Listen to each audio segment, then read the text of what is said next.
İndi keçək maraqlı bir mövzuya. Gəlirin nə vaxt qeydə alınmasına baxırıq. Tutaq ki, şirkət ofis avadanlığı satır. Burada 3 mümkün hal var. Birinci hal, müştəri malı alan kimi pul verir. Bu ən sadədir. İkinci hal, müştəri malı alır, amma pulu 60 gün sonra verəcəyini deyir. Bu zaman şirkət alacaqlar hesabını açmalıdır. Üçüncü hal isə müştəri malı hələ almamışdan əvvəl pulu verir və bunu balans ödənişi olaraq adlandırmalıyıq. Şirkət bu pulu sonra gəlir kimi qeyd edəcək. İndi isə bunu daha detallı danışaq.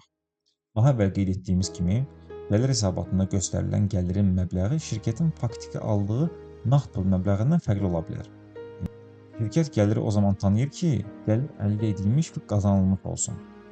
Faktiki ödənişin nə vaxt alınmasından asılı olmayaraq. Şirkət məhsulu təhvil verdiyi və ya xidməti göstərdiyi andan etibarən satışı gəlir kimi qeyd almalıdır. Məhsulun ödənişi isə fərqli vaxtlarda həyata keçirilə biləcəyindən gəlirlə əldə olunan nağd pul arasında fərq yarana bilər. Nağd pul məhsulun satışından əvvəl, satış zamanı və ya satışdan sonra daxil ola bilər. Bunlar 3 mümkün variantdır.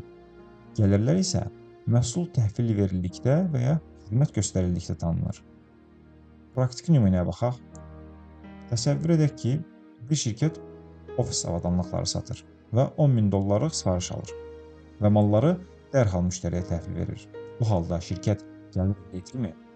Bəli, çünki mallar təhvil verilir. Bəs nağd pul alıbmı? Bunu bilmirik. Çünki 3 variant mümkündür. Ödəniş təhvil zamanı, təhvildən əvvəl və ya təhvildən sonra edilə bilər. Birinci halda gəlirlə nağd pul arasında fərq yaranmır. Digər iki halda isə yaranır. Bu vəziyyətləri anlamaq üçün P hesablarından istifadə edək. Bizə 3 hesab lazımdır. Cash, yəni nağd pul, revenue, gəlir və trade receivables, yəni debitor borcları.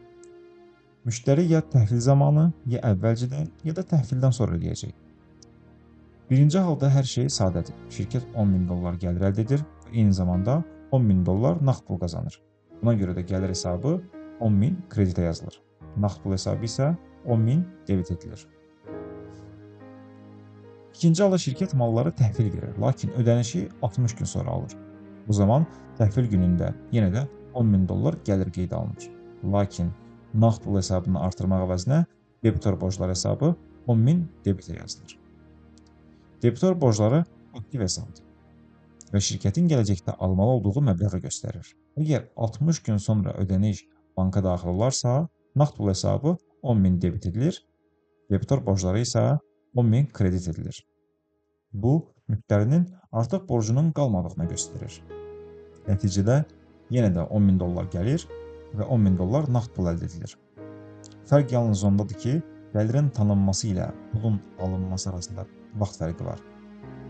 Üçüncü və sonuncu halda müştəri məhsulların pulunu əvvəlcədən ödəyir.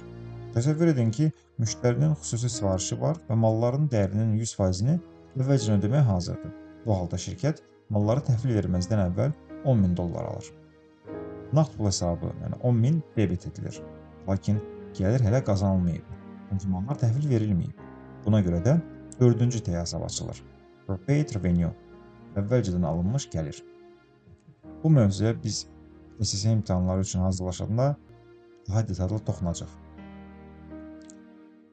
Bu şirkətin gələcəkdə təqdim etməli olduğu mal və ya xidmət üçün alınmış ödənişdir. Şirkət məhsulu təhvil verənə qədər bu məbləğ öhdəlik hesabı olunur. Buna görə əvvəlcədən alınmış gəlir hesabı 10.000 kredit edilir. Daha sonra mallar təhvil verildikdə gəlir hesabı 10.000 kredit edilir və əvvəlcədən alınmış gəlir hesabı 10.000 debit edilir. Beləliklə, yenə də nəticədə $10.000 nağd pul əldə olunur.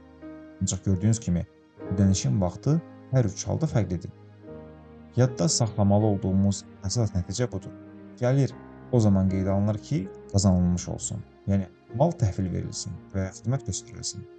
Nağd pul isə gəlirin tanınmasından əvvəl, həmin anda və ya sonra daxil ola bilər. İcara ödənişində də oxşar hallar var. Birinci hal, şirkət kirayə pulunu faktura gələn kimi ödəyir. İkinci hal, şirkət kirayə pulunu faktura gələndən 60 gün sonra ödəyir, yəni borc yaradır. Üçüncü hal isə şirkət kirayə pulunu faktura gəlməmişdən əvvəl ödəyir. Bu, əvvəlcədən ödənilmiş xərc adlanır.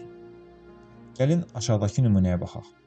Şirkət ofis avadanlığı satır və $1000 icarə haqqı ödəyir. 3T hesabına ehtiyacımız olacaq. Cash, rent, yəni icarə xərci və trade payables, ticarət borcları, kreditor borcları. Birinci ssenari. Ödəniş və xərcin tanınması eyni vaxtda baş verir. Biz icarə üçün $1000 ödəyirik, nağd pulumuz $1000 azalır. Nağd pul aktiv olduğu üçün onu kredit edirik. Daha sonra icarə haqqı isə debet edilir, çünki xərc artır. İkinci ssenari. Şirkət ödənişi 60 gün gecikdirir. İcarə fakturasını alır, amma dərhal deyə bilmir və 60 gün sonra ödəyəcəyini bildirir. Bu halda icarə xərci $1000 debet edilir və şirkətin icarədara 1000 borcu qeydə alınır. Trade payables-da 1000 kredit edilir. 60 gün sonra şirkət pulu tapır və icarəni ödəyir. Cashdə 1000 kredit edilir və trade payables 1000 debet edilir. Borc bağlanır. Üçüncü ssenari. İdarəçi şirkətdən ödənişi əvvəlcədən tələb edir. Bu halda əlavə T hesab əlavə edirik. Prepaid expenses. Qabaqcadan ödənilmiş xərclər. Bu aktivdir. Çünki gələcəkdə alacağımız xidmət üçün əvvəlcədən ödəniş etmişik. Əvvəlcə cash 1000 kreditdə azalır. Prepaid expense isə 1000 artır. Debit. Sonra vaxt gəldikdə və xərc tanındıqda prepaid expenses 1000 kredit edilir və rent 1000 debet edilir.